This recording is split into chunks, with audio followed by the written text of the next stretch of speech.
Good evening, you're watching Estuary News. Coming up, we find out how increasingly popular well-being hubs in North Lincolnshire are changing lives. We have our weekly reflections, and tonight's guest is Graham Raddings, who'll be talking about this year's Global Game Jam.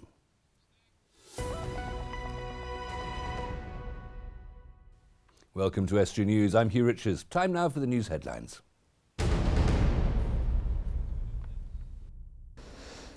Two dead whales were found washed up on a beach near Skegness at around 8:30 on Saturday night, while a third was discovered on Sunday morning. The Maritime and Coast Guard agencies says the Skegness whales are believed to be from the same pod as the Hunstanton whale, but the whereabouts of the rest of the pod is unknown at this stage.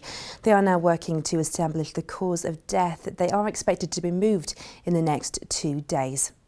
With a countdown for the release of Sacha Baron Cohen's controversial film entitled Grimsby underway, speaking on Estuary TV's Hot Topic programme, Mick Enright, who organises festivals in the area and was a union spokesperson, says with many of the scenes actually being filmed in Essex and Tyneside, it proves that Grimsby is not grim. Couldn't find anywhere bad enough to do the film. Well, that shows about the grim in Grimsby, doesn't it? I'll say to him, come on back. We'll show you how to make a proper film. Mr Enright is working to change the negative perceptions of the town in the media. The film's release is in March. Groups in North Lincolnshire can apply for a slice of £25,000 to help the Queen celebrate her 90th birthday in April. North Lincolnshire Council has set up a community grant fund to allow parish and town councils, community groups or even a team of neighbours to apply for funding to celebrate this special day in a special way. I don't think there's really any criteria apart from they obviously have to be part of a community or even just ordinary people that just want to do something to celebrate the Queen's birthday.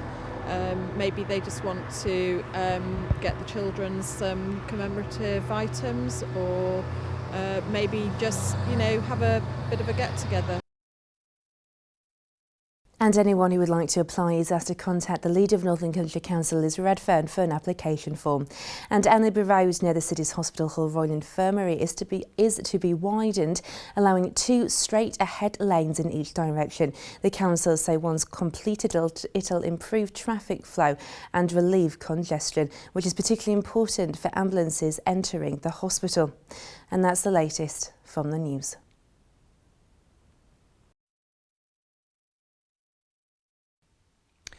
Charities such as Age UK describe loneliness as one of the things that elderly people most worry about.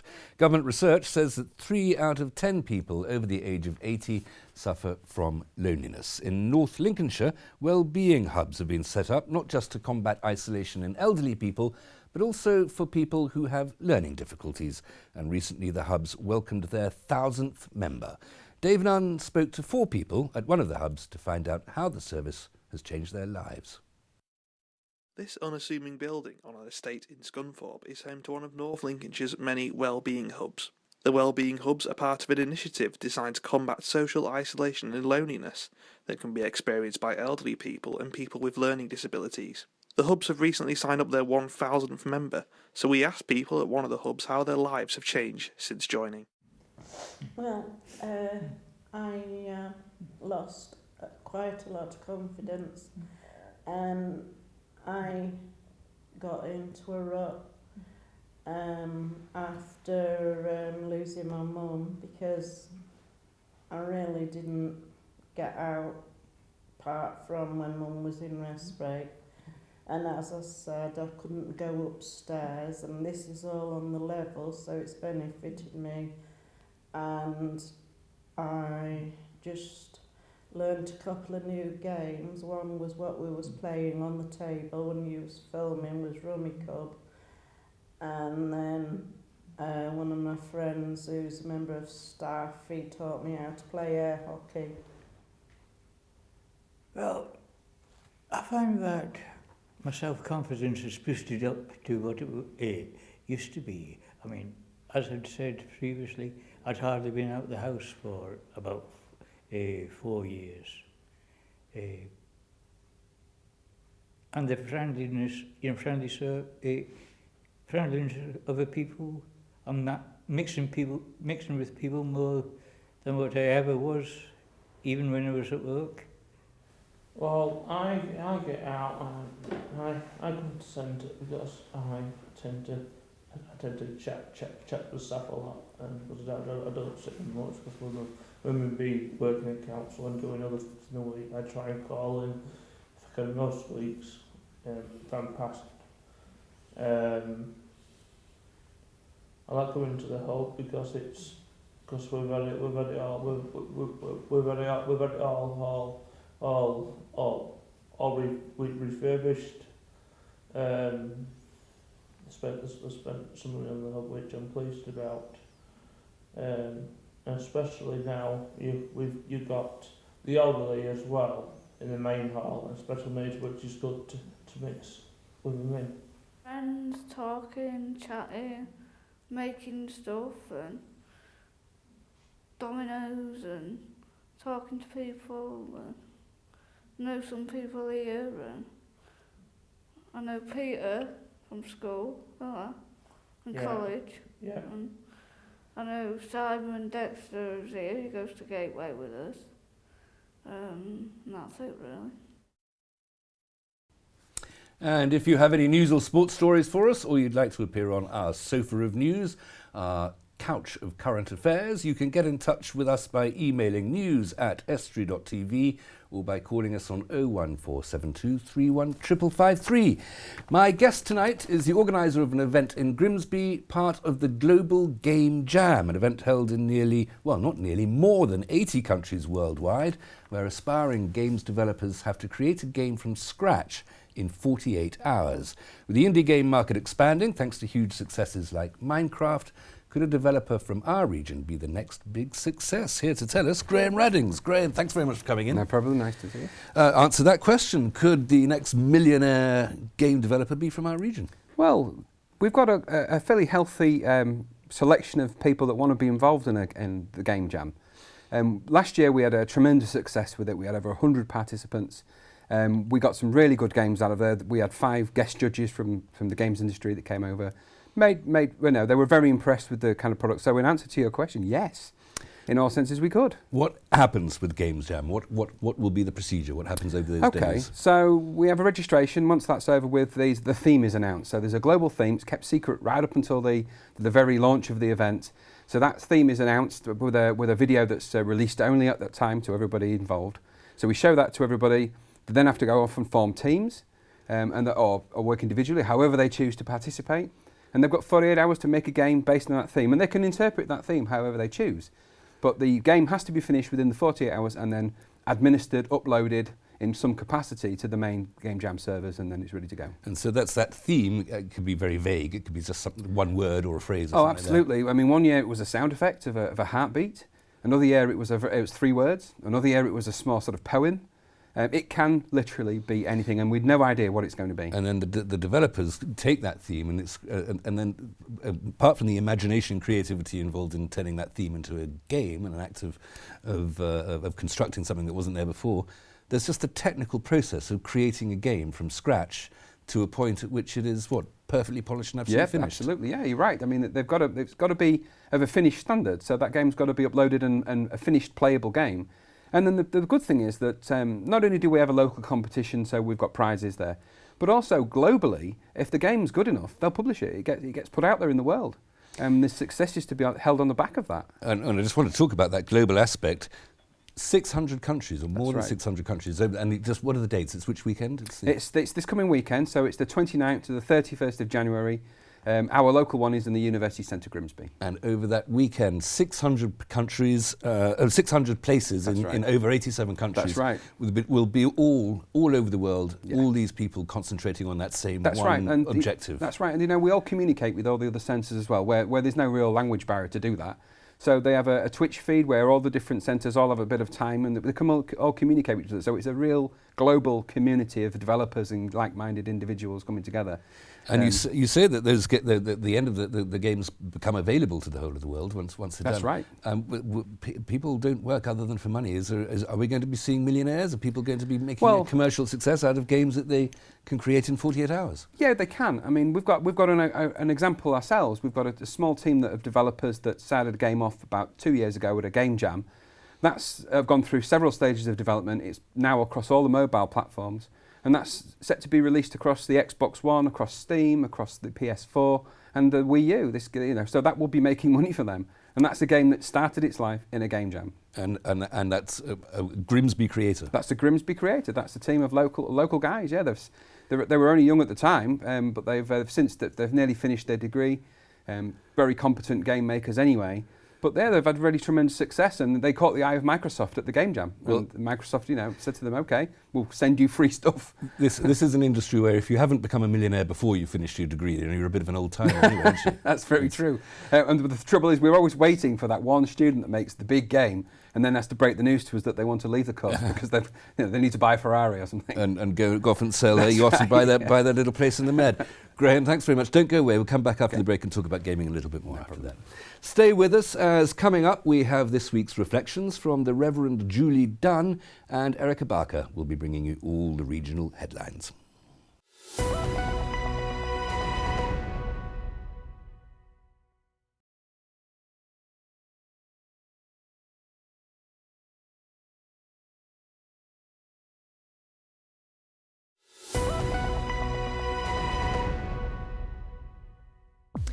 Welcome back, you're watching SG News. Still to come, we have this week's reflections from the Reverend Julie Dunn, and Erica Barker brings us all the regional news, and we'll have the latest local sports news and results.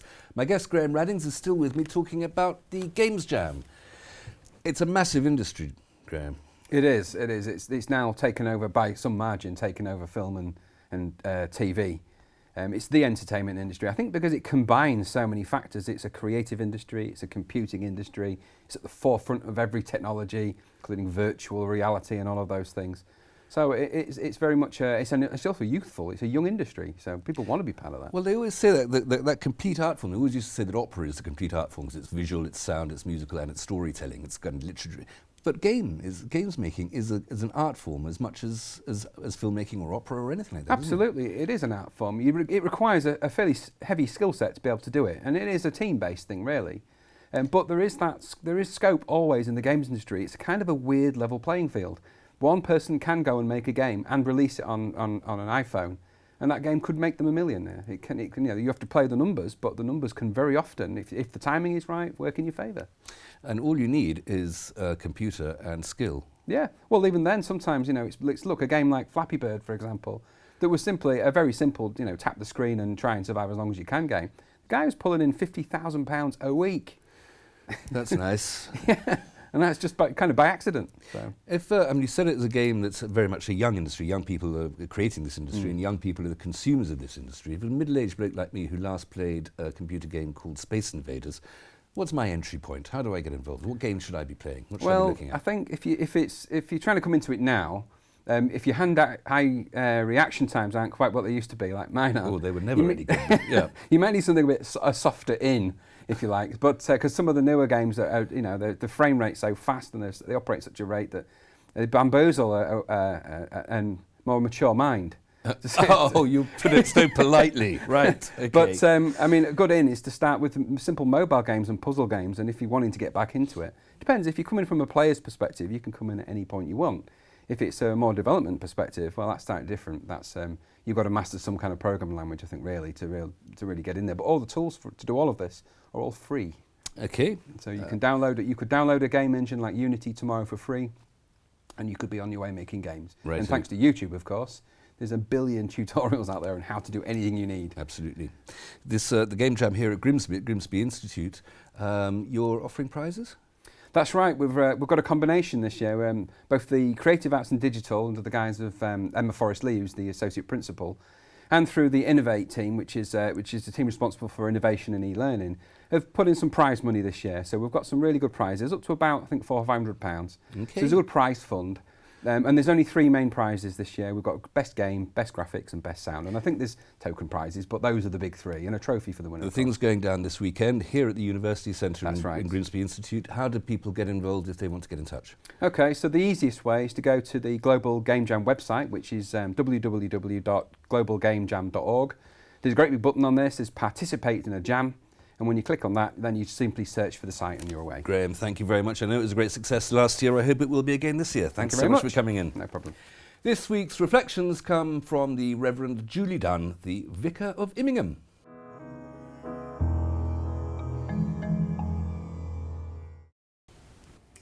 I love the film Sister Act for many reasons. For its humour and for its portrayal of the nuns whose life is dedicated to God. It shows them both as a holy people, but also their humanity, and there is something quite profound when they sing, particularly when they sing the song, I will follow him, for he is my destiny. Follow me, says Jesus, but who does he say it to? To the priests and the holy people? No, instead he speaks to two fishermen minding their own business, going about their daily tasks. He invited them to join him, and as he walked along, he invited others as well. All ordinary people living ordinary lives. So what did they see in Jesus that made them leave what they had been doing to follow him? It must have been quite amazing. We only have the words of the gospel to go on, but the invitation to follow me is still around 2,000 years later. And if we choose to follow and encounter Christ, then our lives, like the first disciples, will never be the same again. When we open our hearts and listen to what God is saying, that we are able to be transformed. Sometimes the call to follow God is unmistakable.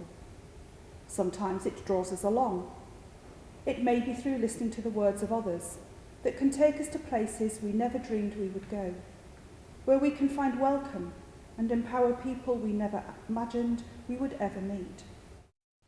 Joining me now to talk us through what's been happening in the headlines across the region, Erica Barker. Hi, you. Well, would you believe it? Hull Daily Mail, people in Hull earn the lowest wages in the country. A new study has revealed this is the city earn an average weekly salary of £376 compared with the national average of £504. And this is according to the think tank Centre for Cities. So not very good news at all, is it? It's not great, but I suppose somewhere in the country had to be the bottom of the table. It's just that is the bottom of the table that low? That sounds, as an average income, that sounds horribly low for Hull, doesn't it? It does actually say here as well it's one of the worst places for people who have high level qualifications to be able to land a job that would pay them the same as if they lived in a different city. Well, let's be cheerful about that and just regard that as a lot of potential to improve then for, for the wealth of the people of Hull. Yes, always look on the positive side. Try to. OK, so good news for Grimsby. Grimsby businesses and the wider Humber Estuary will feature in a BBC documentary next month exploring the lives of Britain's port workers. And this will be on BBC Two Friday nights from February the 12th. It will be almost as enjoyable to watch that as it will be to be watching Estuary TV on Freeview Channel 8. Yes, yes. Let's not advertise other television stations too much here, but people do such amazing things, don't they? Amazing jobs, and that, you know, it's brilliant that, you know, the BBC coming here and doing that. But obviously, you can watch Estuary too. And the seafaring industry and the port industry is particularly fascinating. Yes, and it is very interesting. Yeah, extremely interesting. I don't know if this is, well, not good news really. More than £300,000 has been slashed from a budget attempting to tackle Hull's rising obesity crisis. This is when currently 36% of children in the city are classed as overweight or obese. Budgets are being scaled right back. And also, there are also budgets being cut when it comes to tackling abuse of drugs and alcohol as well. Why is it that Hull's kids are so fat? I don't have the figures for this side of the bridge either, so I'm not sure how they do compare. So I don't know if I can say this is just a Hull thing. This is a story that is within the Hull Daily Mail. It's a national phenomenon, isn't it? Yes. People are getting a little tubbier. Yes. But children are it's just eating too many sweeties. But in a time maybe when there's more and more children that are obese or overweight, to cut the budget in those areas, you know, it's not really a fantastic thing, is it? Well, no, it doesn't help, I suppose. No. Well, they just spend less on the sweeties. But perhaps I'm simplifying. One more. One more. Oh, Big Brother's coming. Right. So Big Brother on Channel 5. Hugh, would you like to be in Big Brother? No, Why not? because I wish to be outside the house from time to time, and I wouldn't want to be locked up with a bunch of strangers. If you do want to audition then for the programme, they are auditioning on Princess Avenue, and this article is on the Hull Daily Mail. You can get all the information on there about where you need to go to audition for Big Brother. Do you watch Big Brother? I do watch Big Brother, yeah. And it's a little bit of a freak show sometimes. Yeah, it is a little bit. Do you know what? I said that like I was really proud as well. Like, yes, I do. There's nothing wrong with watching it. It's splendid. I watch an array of things, but included in the array of things is Big Brother. Very well. The Orwellian world is coming to our part of the world. Thank you very much, Erica. You. Time now for the latest sports news and results. Hull FC thrashed Hull KR in the Super League pre-season romp on Sunday. The Early Birds ran in 10 tries and claimed local bragging rights, as well as the Clive Sullivan Trophy, with 4 of their off-season signings scoring. Hull FC continued their preparations for the Super League season in front of a crowd of more than 8,000 with a 60-20 derby victory at the KC Stadium. Hull City moved to the top of the Championship table following a narrow 1-0 win at Fulham. The Tigers' top scorer Ava Lamandes got the only goal from the penalty spot. Hull, who secured their 4th successive league win, and now 1 point above previous leaders Middlesbrough, who lost 1-0 at home to Nottingham Forest. Paul Hurst was delighted to see his team finally beat Altrincham 5-0, and it could be a busy week for Paul Hurst, with the January transfer window set to close in just over 7 days' time. The town boss has made no secret of the fact that he would like to bring in another frontman and a wide player if Jack McCreath was to move on. Scunthorpe had a 3-0 win over Colchester United. Iron striker Tom Hopper was delighted to get 70 minutes under his belt after a lengthy spell out to injury as United soared to a 3-0 victory. Hopper opened the scoring against Colchester United around the 60-minute mark. And that's all from the sport.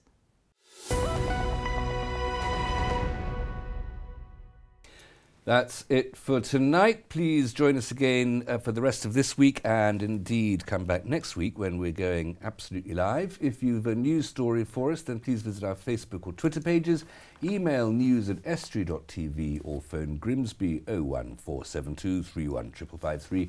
Until tomorrow, good evening.